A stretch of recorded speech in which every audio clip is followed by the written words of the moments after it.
began that early April morning at an air base in Colorado. 40 flying fortresses line the apron. 4,000 men march out for a final inspection. They've trained long and hard for these ships, the 400 men who fly them, and the 3,600 who work to keep them flying. Now the 351st Bombardment Group is ready. By the dawn's early light, it assembles for overseas combat. You're on your way, Joe. This is it. With his staff, Colonel William A. Hatchett, Jr. looks over his 4 squadrons. You feel the old man is proud of you. He finds no fault with you today, nor you with him. You'd fly his wing to hell and gone. Sergeant Philip J. Halls, top turret gunner from Springfield, Missouri. He feels that way. So does his pal Kenny, Sergeant Kenneth L. Halls, ball turret gunner from Perkins, Oklahoma. Related? No. They think they might have been several generations ago back in Germany, but now, just 2 guys with the same uncle, Sam. Meet their pilot, Lieutenant Theodore Argyropoulos of Redding, California. Argy's brother is in the Air Corps, too. Their dad was born in Greece. Yes, the Greeks have a word for it. Fight. Their bombardier, Lieutenant Daniel F. Stevens of Chicago. He can bat 1,000 with a Norton bomb sight. Sergeant Paul J. Posty, ball turret gunner. His dad came from Italy. Paul was formerly a pastry cook. He's got 1 brother in the Navy. Another, a Marine, missing in action. Here's Sergeant Tim Tutchin, tail gunner from Mariana Lake, New Mexico. On the reservation, they named him Aki. That means boy in Navajo. Uncle Sam's boy, too. A few last-minute instructions, and we're off. The compass points northeast. Take another look down there. That's your part of the earth. Out of that desert, those mountains, those fields has grown the American way of life. What you're fighting for. You remember the Colonel's quiet words? Men, the enemy has asked for it. Let him have it. Seek no quarter, nor give any beyond reason. Be firm, be just, and Godspeed you all. 8.5 hours out of Newfoundland, another sunrise. It's rising out of the red of battle, this sun. But 40 more B-17s, 3 minutes apart, have roared across the Atlantic night. The Irish coast looks up to say, top of the morning. And a lake in the Ulster Highlands gives the navigator a checkpoint. Off the Scottish coast, Dernya Craig is a signal for right rudder south, across the English Midlands. Pilots are impatient with the lack of sleep. Head up, boy. Pour on the coal. Let's get there.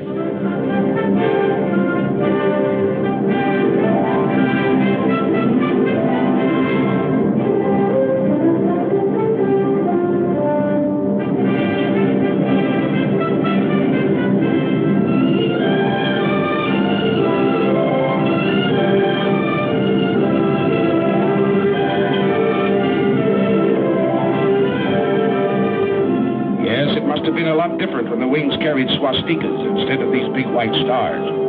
Don't worry, folks. We're dropping nothing today, just our hats in the ring.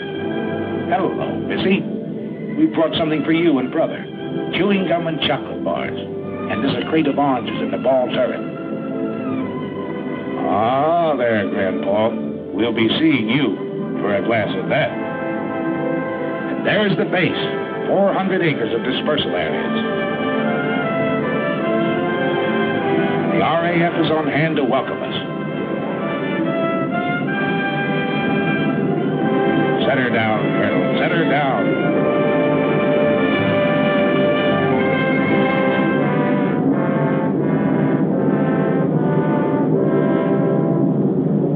The 351st becomes part of the 8th Air Force. We've reached the battlefront. The combat crews move into English barracks. They give them those simple, quiet names for which Americans are famous.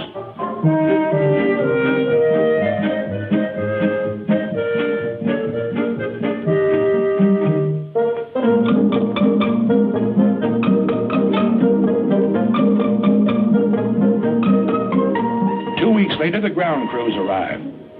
Hiya, Gus. Great boat trip, huh?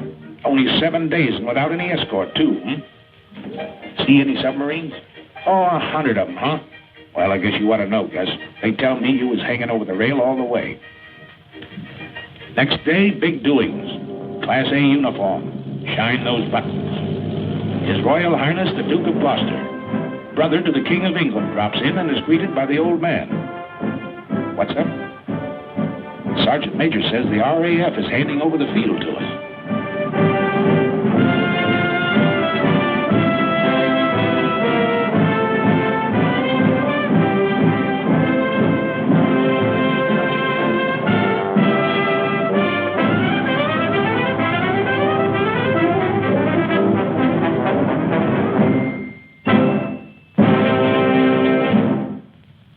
On behalf of the Air Ministry, I hand over this aerodrome complete with buildings and equipment for your safekeeping. It gives me great pleasure to accept this station on behalf of the United States Army Air Force.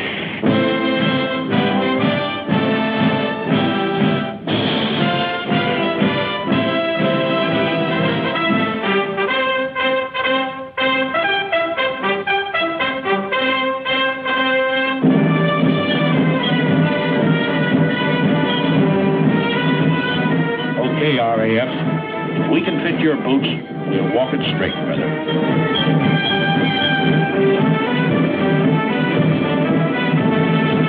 Another surprise visitor, General Arnold himself, doing a world inspection flight. He tells you you've got a tough assignment. This is one head man who knows and doesn't kid you.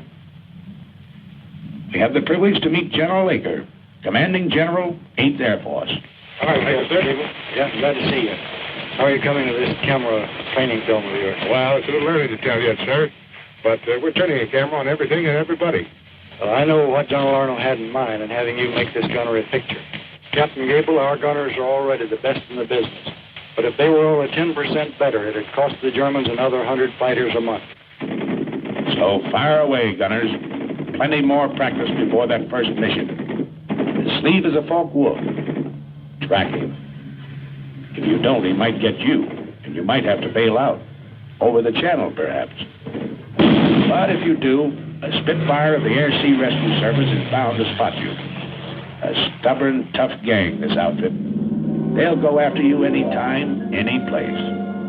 They picked up men 3 miles off the French coast with Heine defense batteries screaming, "No, you don't." Their answer is always, "Sorry, old boy, we will."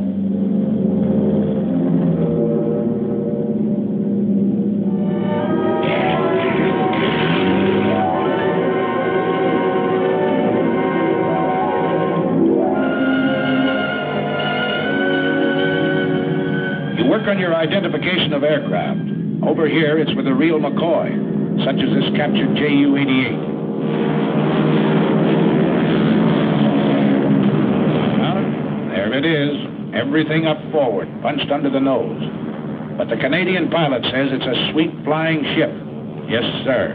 A dangerous all-purpose aircraft. Or the Heinkel 111K. A bad hombre, but he makes good airplane, gentlemen. These will be a happy sight in days to come. Your fighter escort, that big barrel nose job, circled in white, your own American P-47, the Thunderbolt, side by side with a graceful spit. These are what you don't shoot at. You hear daily lectures on security given by Major Scott, your Scotch-born intelligence officer. Let's stop kidding ourselves. This flying field is only 20 minutes from the battlefront. The dumb spies have all been shot. The smart ones are still living. And you may run into one of them tonight at the Red Lion pub. And if you go to the pub, remember, £1 is not $1, but $4. And that equals 20 shillings. 1 shilling equals 12 pennies, which equals 20 cents. 1 English penny equals 2 American pennies. And don't throw your pennies around. Major, seems to me the paper in this town is not very durable. What do you mean durable? Laugh at this one for 20 years.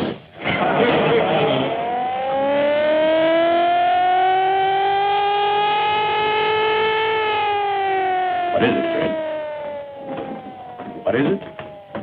One of those bitter lessons you learn in training. Flying close formation in rough air at low altitude is no good, gentlemen. Save that for high altitude, when you're headed for the target.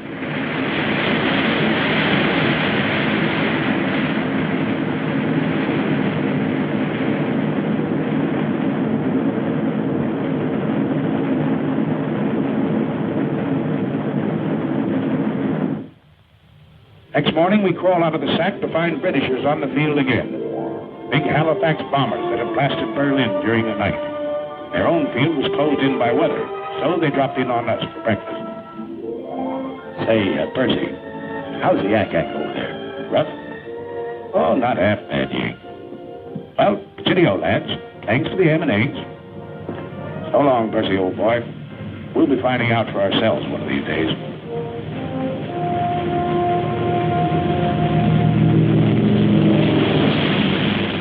That day arrives. The order comes over the teletype.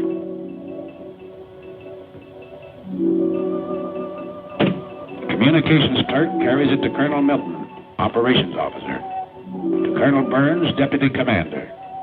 The old man is on the phone. Then in the briefing room. I'm summarizing. Remember your route in to this DR point where you go northeast to avoid this black area.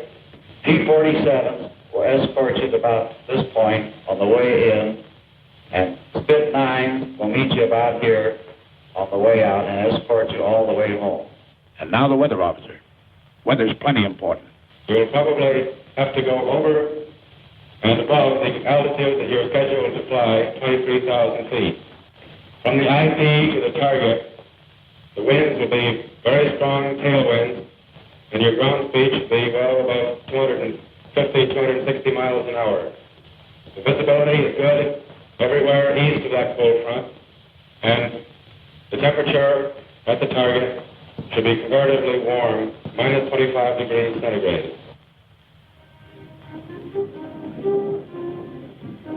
Today is your baptism of fire. If Lieutenant Argyropoulos ever felt responsibility, he feels it now. In the armament shop, his crew is picking up their guns. Now remember, fellas, don't let them get too close trying for a sure kill. The main job is to bring these airplanes back. Got plenty of ammunition. Keep them out there at long range. Oh, we know. They've given you an easy hop. Only 3.5 hours in and out. What they call a milk run. But you'll remember this first mission. You don't admit it now. You wouldn't show it for the world. But later you find out everybody else felt the same way you did. Flash order from Wing headquarters. Wing wants 3 more ships added to the high group. 3 more bomb bays have to be loaded. Got to step on it. Positions in the formation change.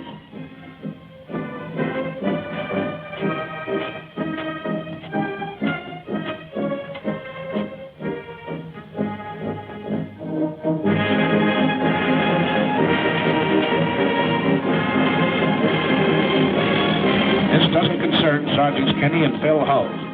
Gunners think only of smooth-working guns and plenty of ammunition. Ammunition's cheap.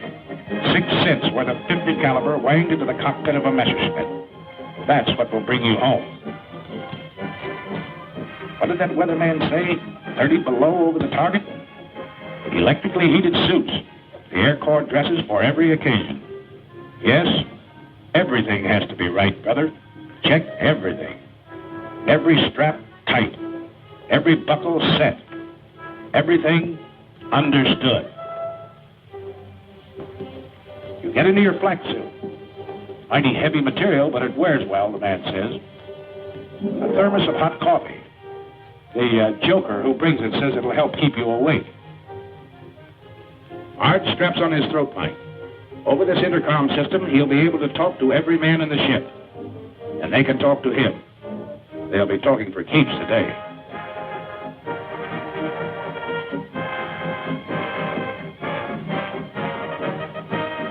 Well, that flare from the tower ought to be along any minute now.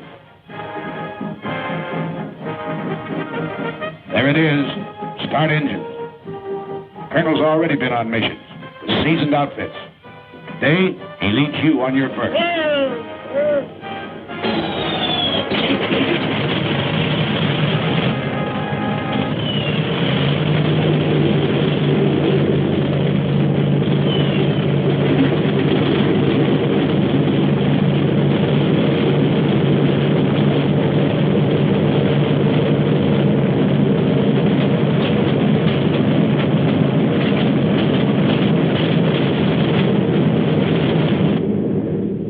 Second flare. Start taxi.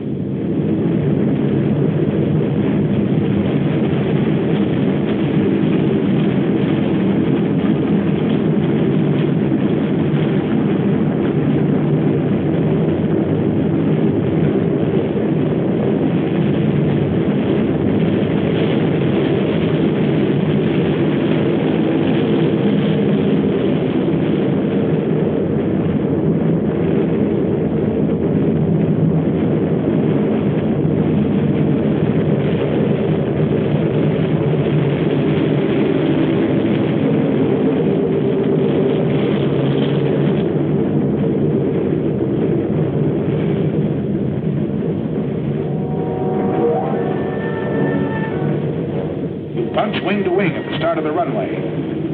Easy now, slow. You'll cut somebody's tail off. Rev her up, but ride those brakes hard, Red. Roger. You keep your eye on the tower. Take off. The old man leans full on his throttle.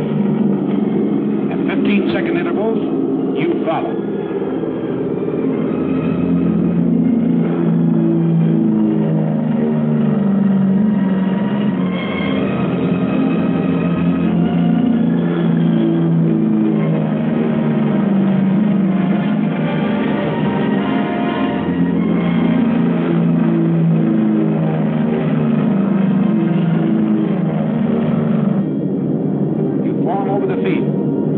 You're on your way.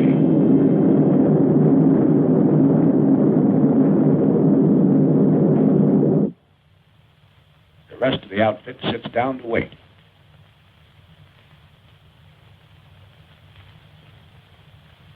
Go ahead, Mike. Your deal. Come on, I cut. Oh, okay. What time are they due back, do you know? Scotty said around 5:20. Gosh. I sure hope they all... Hey, how many are you dealing? I'm in.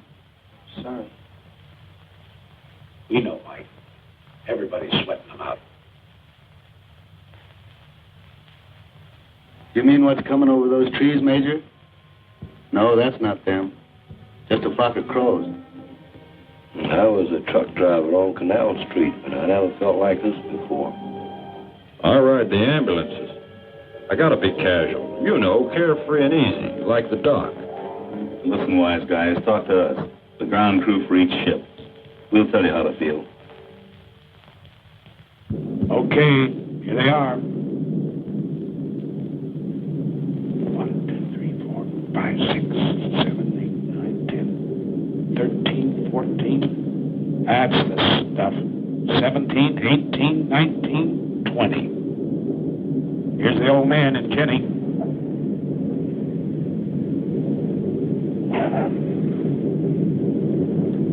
Yeah, that's your ship, Corporal. You can uncross those fingers now. 627. That's Joe Frischholz. A little hot, Joe, but you're a hot pilot.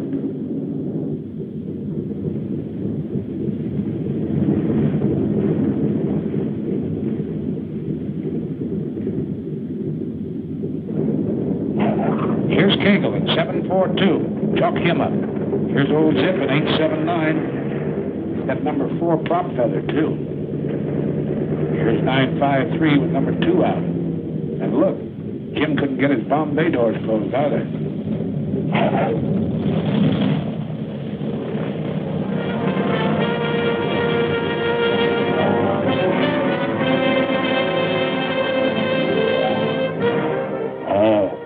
OK sign, huh, Sergeant? Must have laid him right on the nose. Yeah. Oldie says he saw him land right on the MPI. Nice bombing, Steve. That's from me, Pete Provenzale, your navigator. Okay, Phil, chalk up number 1. Nice driving, Captain Arch. You sure know your evasive action. Uh-oh, Harry caught something. A 20 millimeter right across his radio. Arch looks at a hole in the horizontal stabilizer. Nothing at all. Hi, Pete. Come on, let's stow these guns and get to interrogation. Yeah, you're feeling pretty cocky. Nobody blamed you. It's great to get that first one over with. But this one was pretty easy, remember? You got a lot more to go. Longer ones, tougher ones. Take it easy, boys. Take it easy. Back from the raid comes Major Louis Nowak, Group Surgeon. Doc flew this first mission to study the physical reactions of men in combat. He didn't have to go, but that's the kind of a doc he is. And today, on the walls of the officers' mess, begins the chronological record of the group's success. Coutray, a German fighter base in Belgium. Annie doesn't live there anymore. In the meantime, we find Kenny and Phil cleaning their guns in front of the armament shop. Hello, Captain. Hello, fellas. Well, how was it? You know, Cap, I don't think those Germans like us. Are you ready to go again? Sure. Got to get this thing over. Did you learn anything you didn't know before? Plenty. At home, they told us the Jerry's made most of their attacks on the tail. Today, most of them are on the nose. Yeah. Most of the time I had my turret pointed at 12 o'clock. I must have fired 1,000 rounds. Let's go all these guns, Ken. All set? Yes, check those guns. You had plenty more use for them the next 2 weeks. Emden, Kiel, Wilhelmshaven, St. Nazaire, Bremen. And every swastika stands for a Hun pilot that asked for it and got it.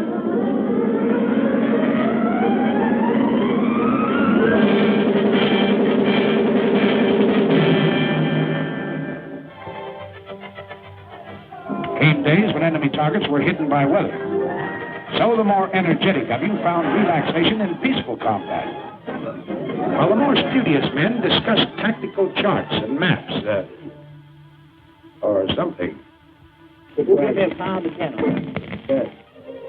But the more cultured of the group, like Kenny and Phil, went into the nearby villages to visit the quaint old cathedrals, churches and shops in the English countryside surrounding us. Or on days when they were confined near the base, the old cathedrals and shops would come out to see them.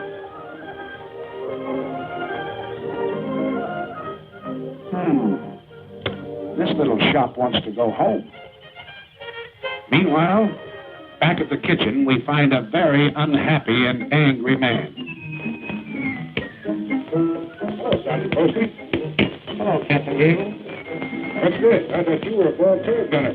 I thought so too, sir, but I've been grounded. Oh, your past crept up on you, huh? Yes, sir. They found I was chef at the Brown Derby in Hollywood, and now they have me in the mess making the cake tonight for the officers' party. Nothing you can do about getting back into combat? I don't think so, Captain. Well, Sergeant, remember this. There are 2 kinds of cake. One of them's good, and the other one, I'll be seeing. But gals or parties, you're still fighting a war. And you're getting mighty good at it. Nobody knows it better than the sucker who started it. Little Adolf. Well, Sergeant Posting, back into combat, huh? Yes, sir. How'd you manage it? Well, sir, you know what you said. There are 2 kinds of cake. So Posty's back in the air with you. You're blowing factories and power plants 1,000 feet in the air. Okay, how about you, Winchester? Well, I'm a little excited. What happened? I have a little present here for you. What's that, black? Came in the side of the radio room and hit the buckle on my parachute down on the floor. Who wrote this claim? Phil. What time was that? It was about $1,600. $1,600. Where'd it happen? You know, that was... Well, it's right here, just east of us. East of Austin. Who confirmed that? I saw it. I confirmed it. After he fired it, came down and passed underneath our left wing and exploded right underneath it. Nobody's bailed out. And when you hand out punishment like this, you've got to take some, too. The day you got back from over Villacoublay, just outside of Paris, was plenty rugged. Signal flares. That means wounded aboard. What's tough about it was you had to bring your bombs back. You couldn't drop them. When you reached a target, you found it closed over by weather. That's an order when you're flying over France. No indiscriminate bombing. Just German installations.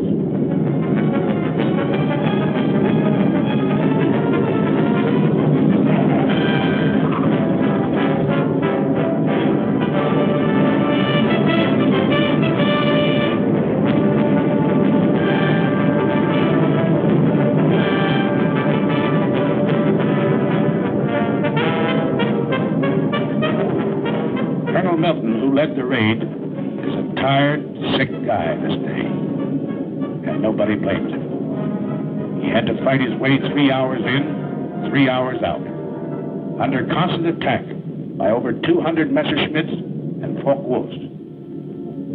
He lost men, he lost ships, and couldn't strike his blow. That's rough. Here's Peter Provenzali. Remember him? Argus navigator? Today he got a 20 millimeter through the leg.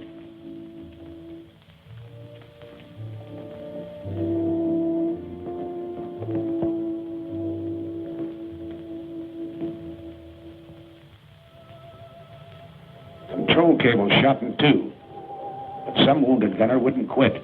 He tied them together.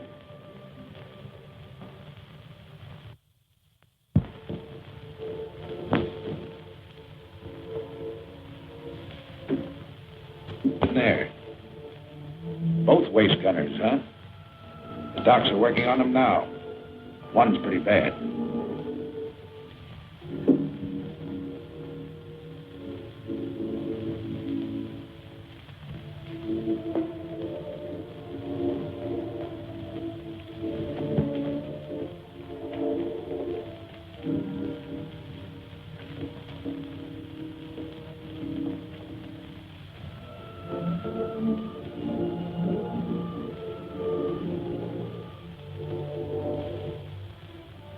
Easy now, you guys. It's Bob Wallace, co-pilot.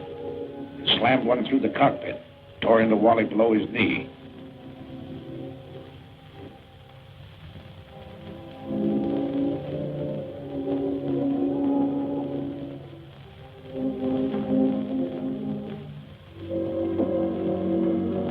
Bulletproof glass. Well, Sergeant, guess you live right. Yes, the bombardiers with their first aid kits had plenty of work today, crawling back through the bomb bays, trying to keep a steady hand in the rough going.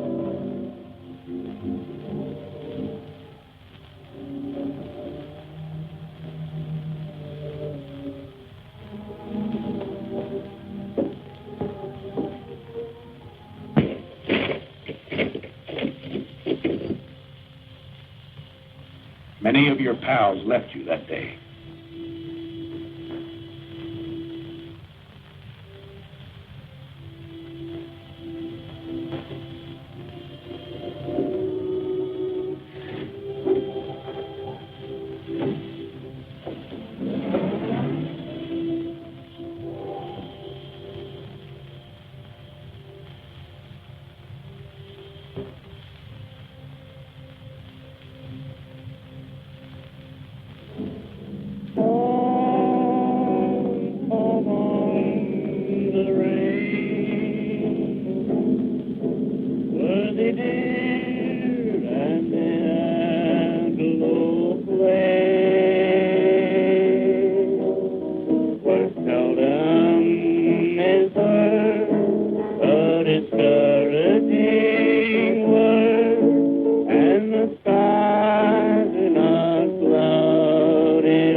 another loading.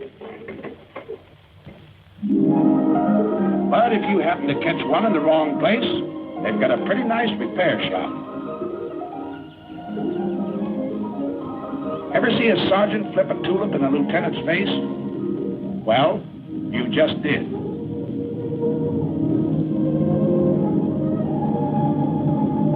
Yeah, while the gang at the base carries on, you can take it easy for a while.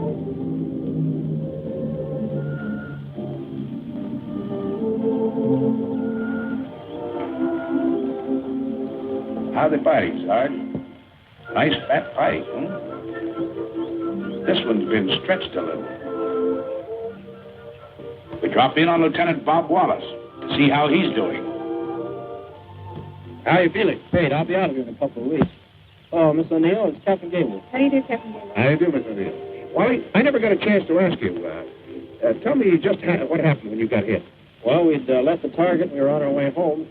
We got to the post and we had our guns stowed away. A couple of FWs snuck up on us and gave us a good burst. Oh, I see. You had your guns stowed away, huh? That's right. That's a little early, wasn't it? It certainly was. It's not a very good idea to relax over here until you get back to your own base. Is that right? That's right. Well, go ahead. Then what happened? Well, after I got hit, I climbed down out of the pilot's compartment and got the top turret gunner to help me down into Bombay. He gave me some first aid, put the tourniquet on my leg, and took a good job of it. Oh, that's fine. I guess you think it's a good idea for these combat crews to have first aid training then, is that right? I sure do. Yeah. So, Wally, what do you think of the B-17s? Your instruments, your guns, and all the rest of the equipment they're giving you to fight this war with?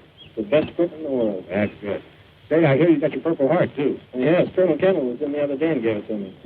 I was more nervous than when those FWs were diving on it. Well, outside of that, are they treating you all right around here? Did you hear that, Miss O'Neill? Wally's doing okay. Back at the base, they repair your ships, too. The busiest legs in the outfit belong to Major Ace Aiken, the S-4. This airplane's got to fly in the morning. It's going to be ready? Well, Major, I don't know, sir. Well, let's have no ceremony. Let's get the fans turning. Keep the fans turning. The slogan of the ground crew. They work hard, these boys. They work 90 hours straight without sleep. But your ship is their baby, and she's got to fly. And if you need to repair a few thoughts, Sunday's always a nice day for it, if there's no raid scheduled.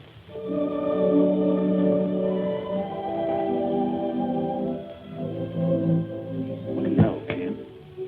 This church was built 900 years ago.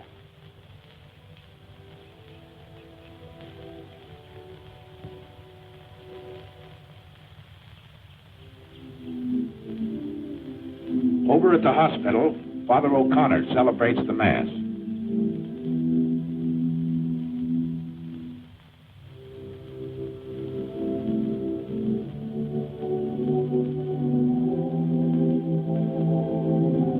The boys receive Holy Communion.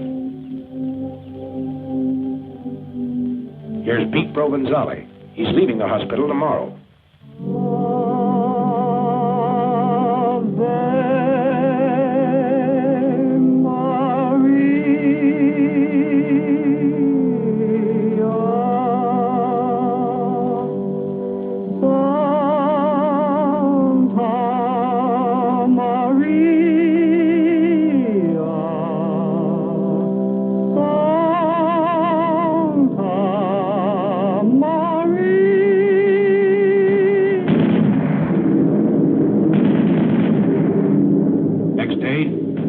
Back to work. The outfit's back to work. The 351st is still flying, Adolf.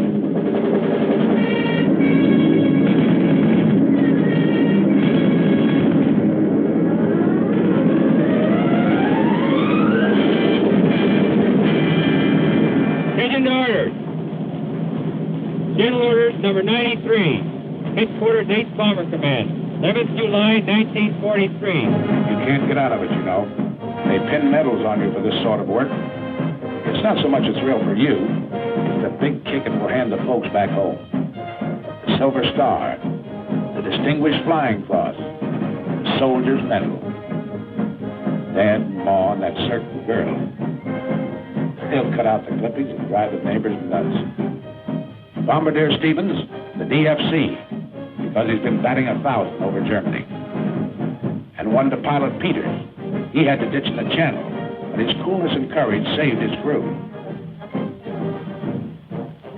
Bill Hawes gets 2 clusters on his Air Medal for straight shooting. DFC to Tim Tutchin. A Focke Wulf and a mountain lion? No difference, he says. The control wires were shot in 2. So the DFC to Sergeant Del Conte, who tied them together. His hands punctured with flak.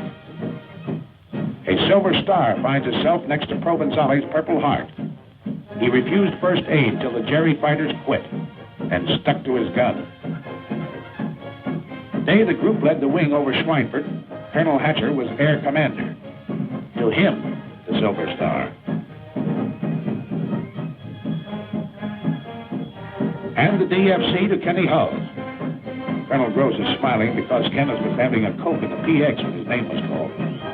Are you forgetting your 5 confirmed Jerry, Sergeant? We're not. And they don't forget you when you're a little battle-weary and need a rest. At a very gay seaside community, a world-famous resort hotel has been converted for your pleasure by the Red Cross. A great place here. Sleep, eat, or what have you. Hey!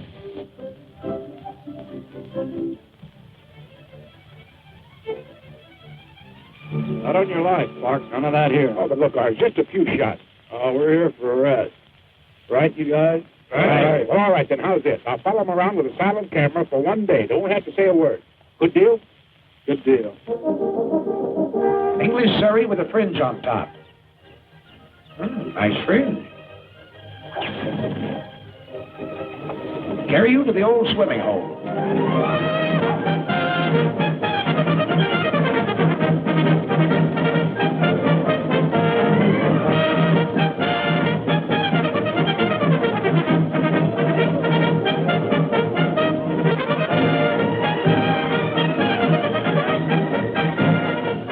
Let down your flaps. Slide in.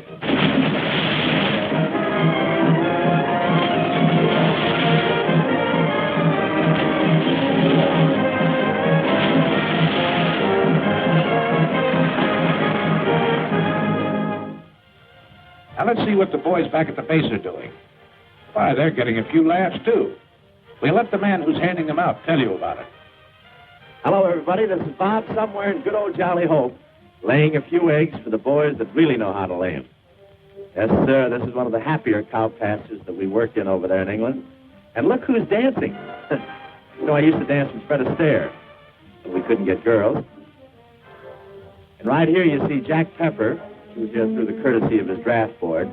His picture's a little dark, I understand, but after we were there a couple of weeks, we got a little braver and we started to work with the lights on. This is really a great, great crowd out there tonight. And I understand Rhett Butler is on the fringe of the crowd. They tell me that they stopped him from flying in those B-17s. They claimed his ears held the plane back. Nice little scene. Shows Pepper trying to get his expense money. Look at that mob. You should have heard him cheer when Francis Langford walked out and when Tony Romano played the guitar. Yes, sir, you'll never know how this bunch of boys picked up our morale. Again, the weather breaks over the continent, and the handwriting on the wall spreads your story. You're into the 3rd panel now. You've been out 8 days in a row and done a doubleheader over France on the 9th. This man's Air Force is piling it on. 2 combat wings have been added. 2 air divisions formed. So you're not very surprised when General Aker comes that day. Something big is up. He goes into the briefing room to confer with the old man and his staff. They call in the squadron commanders, even the flight commanders. What did he tell them? Your 4 squadron COs. They know, but don't talk. Just grin a little with excitement. It's something big, all right, because the bomb dumps have been getting plenty of heavy stuff lately. And a loading order came through this afternoon. Stand by. More than that, wing racks. We're really going to pile it on.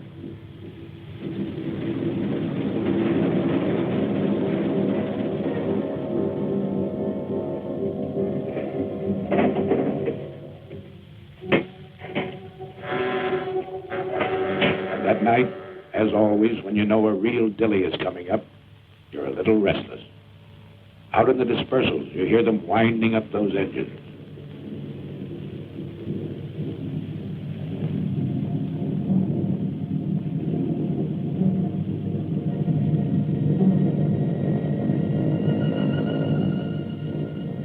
That's all right, ground crew. Make 'em sing. Make 'em sing good.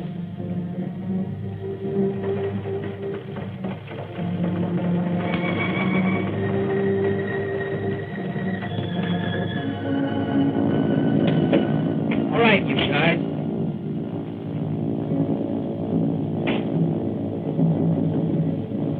Breakfast at 3, briefing at 4.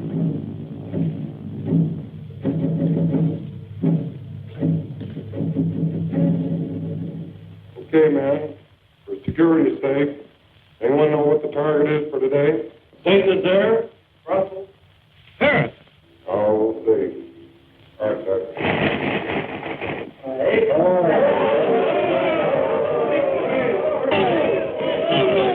Sprechen Sie Deutsch? This is the longest penetration for this group. We've got an A+ target over here. We've got to get it. Okay, gentlemen. Stations are at 5:05. Start engines 6:05. Taxi at 6:15. Takeoff 6:30. Got it? That's all. Okay, man. Let's go get this target and we'll take the jet.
Check in your station.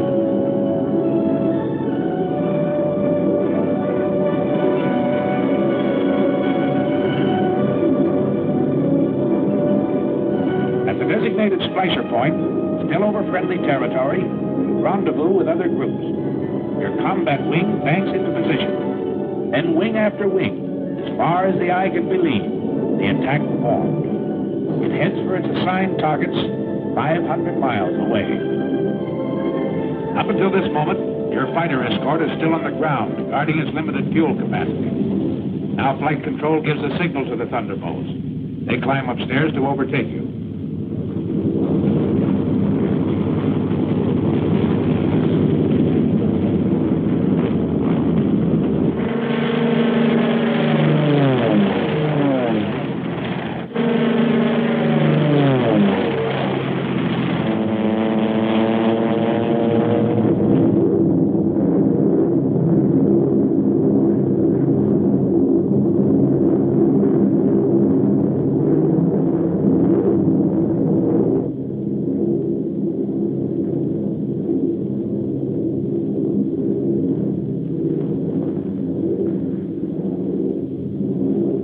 Fighters, 3 o'clock low. Watch it. That should be our escort. You're right, sir. 47s.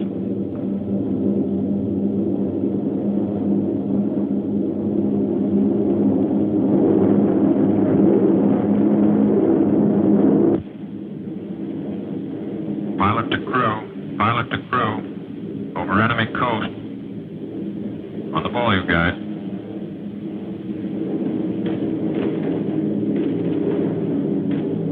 Hey, get a load of that flag. Can't they throw it any higher than that? Where do you want to have it? In the bomb bay? Why don't you lean out and smell it? That's right, you guys. Laugh it off. Right now, a bum joke goes better than 2 fingers of rye. Around 3 hours out, Arch looks at his watch. He knows it's time for the fighter escort to turn back. From all over the ship, you watch them leave. You're really on the ball now, because you know that enemy fighters will appear any minute. They know exactly where you are. They've been watching the stratosphere condense off your wingtips, giving you away in long trails of magnificent treachery.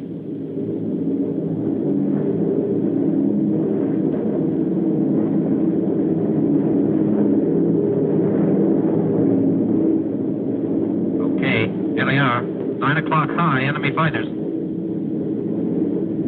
Same thing at 3 o'clock. Yes, at least those vapor trails work both ways. Arch watches the enemy formations as they parallel your course. Seems obvious. They're staying out of range, going out ahead to turn in for a frontal attack high. All turrets swing about to help guard the rear. Top turrets hunt the sky above in all directions. There's some more out there. Keep your eyes peeled. Now it comes. The enemy pours in at you from every point on the dial.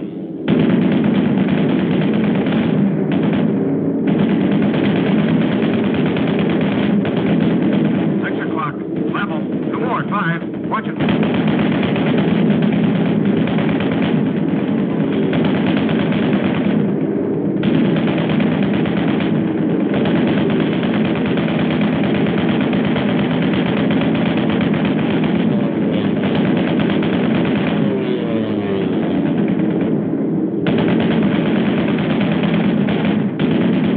Get that one at 3.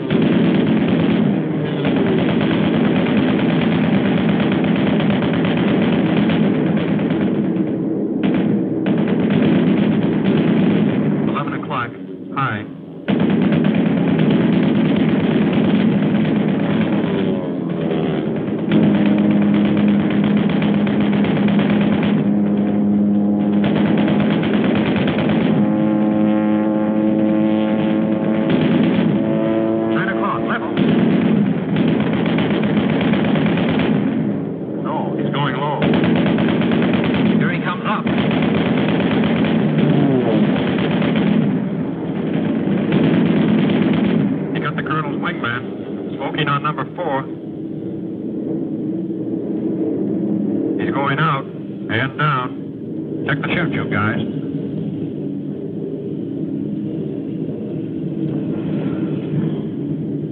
One chute out of the tail.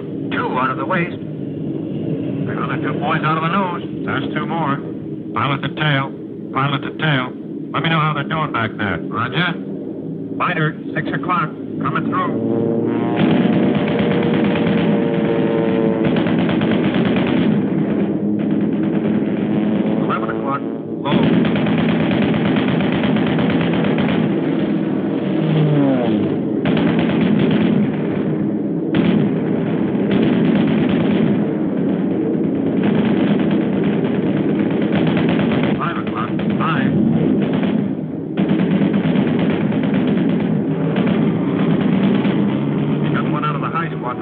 Yep, no chance there.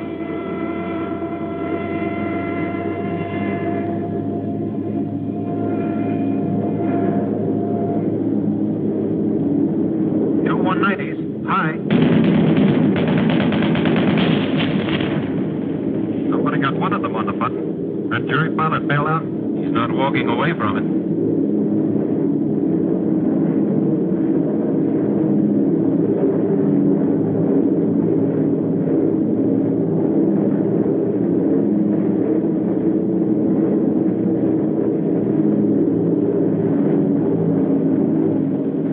Barreling at you. A little short on heart, plenty long on guts, this enemy.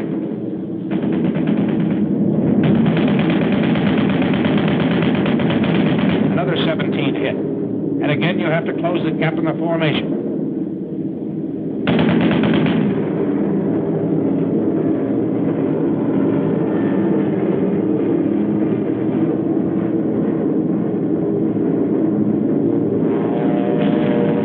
and again they come.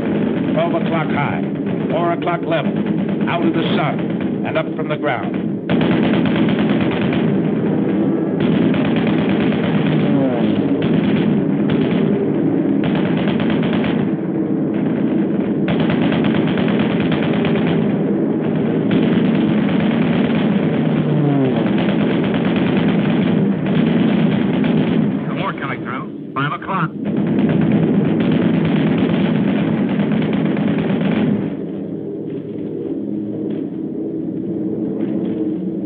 Crossing another flak area. It's heavier this time, so black and thick you can almost hear it, and it's more effective.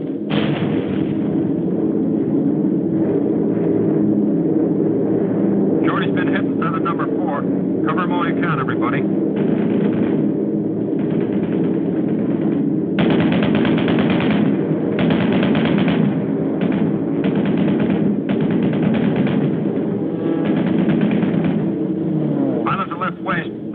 There's another one working Shorty over. Can you help him? No can do, sir. Out of range.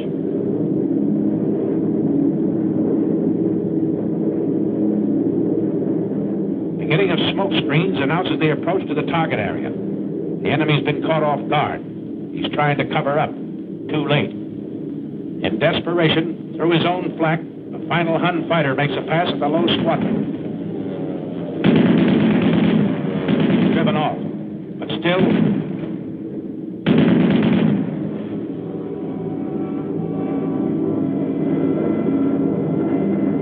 and a fighter or flak get that ship? Flank, I think.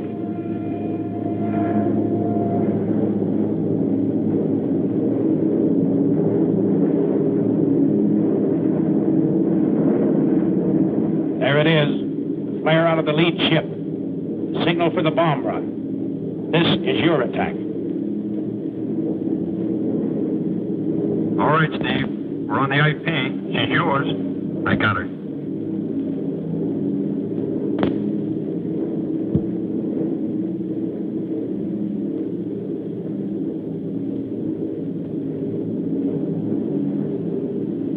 Bombay doors open.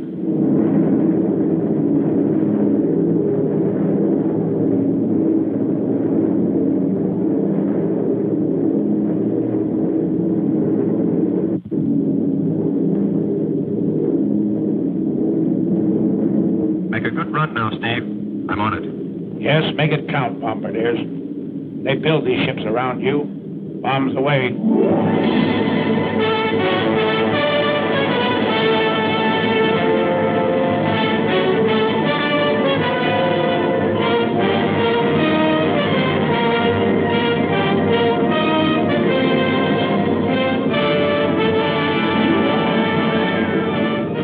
Group picks out its MPI in the dock area.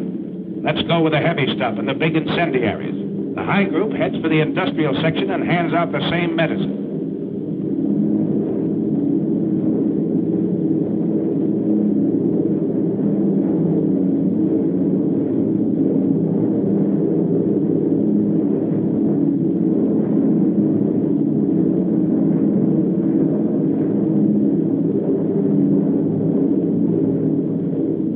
Low group turns for the adjacent airdrome. It blasts the field, the hangars, and repair shops with hundreds of deadly anti-personnel bombs.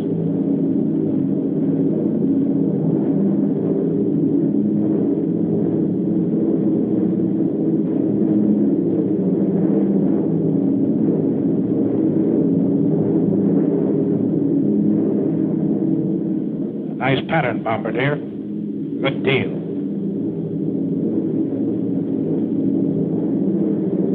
Can't hear what's going on down there, 5 miles below you. But marshalling yards and chemical tanks, ships and warehouses, spare engines and ball bearing factories are disintegrating in molten chaos.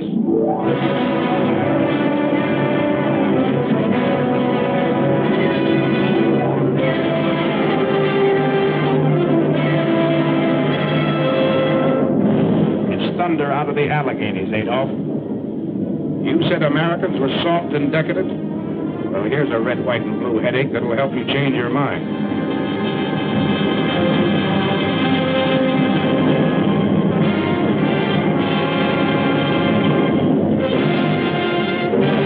runway doors close, take a last look at the target area. The smoke from its burning debris rises 16,000 feet into the air. More flak. The aim's still good down there.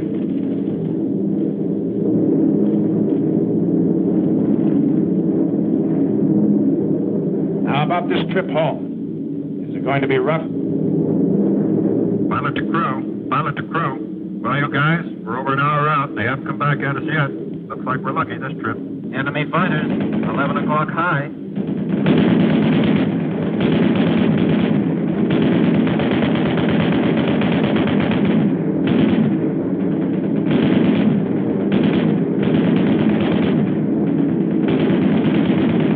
Another 1 o'clock high.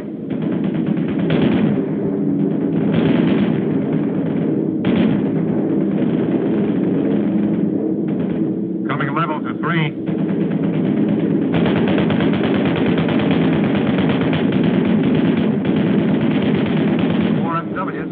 High. They don't want it.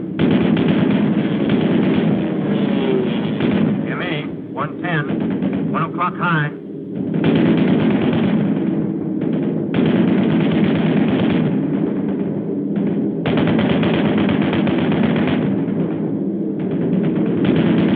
ME at 2 o'clock.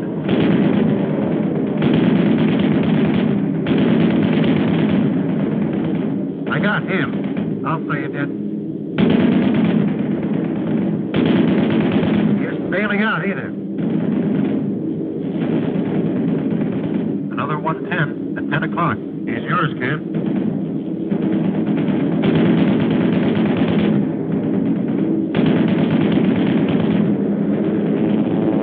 There he goes. Here's the pigeon. Stoffel commanders throw their pilots into formation with suicide orders. That's what they get. Formation is tighter than ever. You're not sparing ammunition. You're knocking them down like mallards. One more.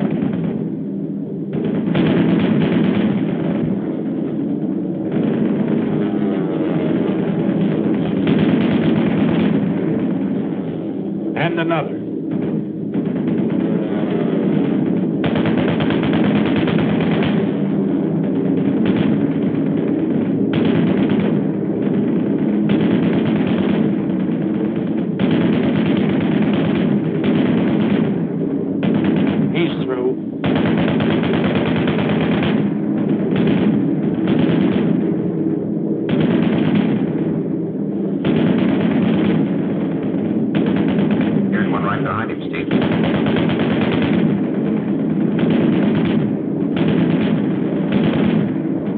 Another. 2 in a row for the boys up forward.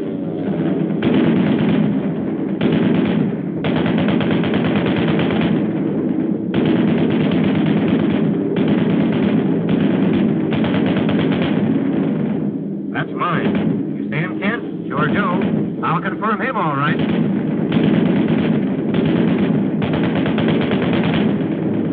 Get this 110.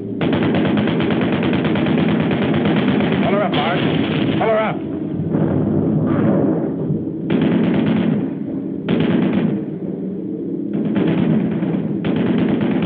FW, 3 o'clock.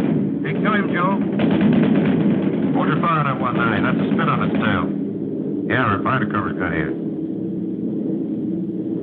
Ah, poor spit. Gee! I feel it, Jerry. It's over today, pal. Look at that spit right him down. Oh, you sweetheart. Good night, sweetheart. Till we meet tomorrow. Good night, sweetheart.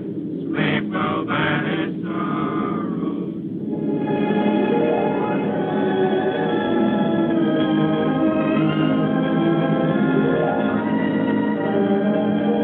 Your shadow on the undercast. The pilot's rainbow. Mission's end, but not the end of the battle. Fighting men from Maine to California still have a long, tough rainbow to travel. But they're looking the enemy right between his eyes. They're fighting him the American way, their American way of life. Enemy of America, look at these men. They're not going to lose, brother.